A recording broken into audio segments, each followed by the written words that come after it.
कंचन झा के तरफ से सब मैथिलवासी के प्रणाम और संगे चैती नवरात्राक शुभकामना जे अहाँ सब आदमी अपन परिवार के संग हंसी खुशी के साथ रही। और एकटा हम भगवती गीत गाबऽ जा रहल छी। जँ ई गीत नीक लागे तो लाइक और सब्सक्राइब जरूर करब। सुनू ई गीत। जखन शरण जगदम्बाक सेवलहुँ, जखन शरण जगदम्बाक सेवलहुँ, हे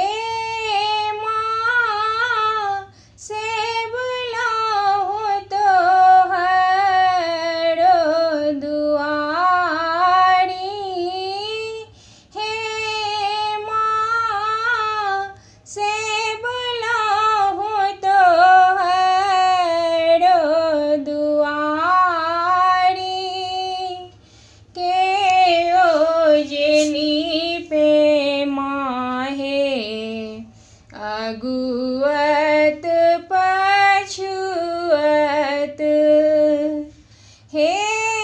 माँ केओ नीपे तोहर दुआरी, हे माँ केओ नीपे तोहर दुआरी, जखन शरण जगदम्बाक सेवलहुँ, हे माँ सेवलहुँ तोहर दुआरी, कोढ़िया जे नीपे माँ के अगुअत पछुअत, कोढ़िया जे नीपे माँ के अगुअत पछुअत,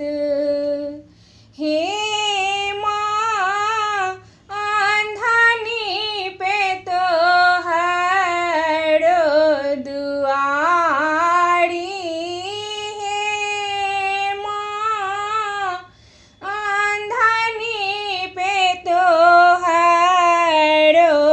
दुआरी,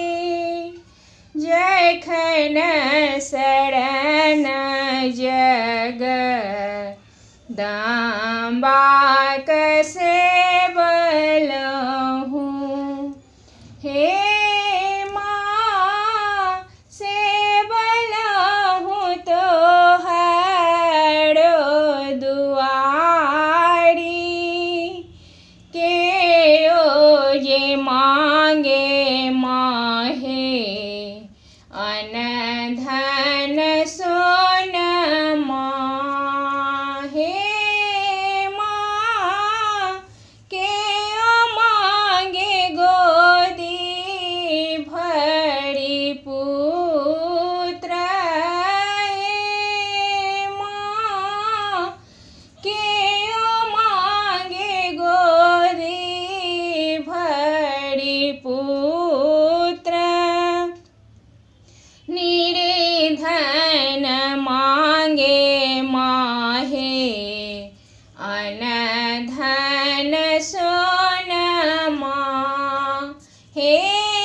माँ बाँझिन मांगे गोदी भरी पूत, हे माँ बाँझिन मांगे गोदी भरी पूत, पुत्र जे दीहा माहे छिन जूनि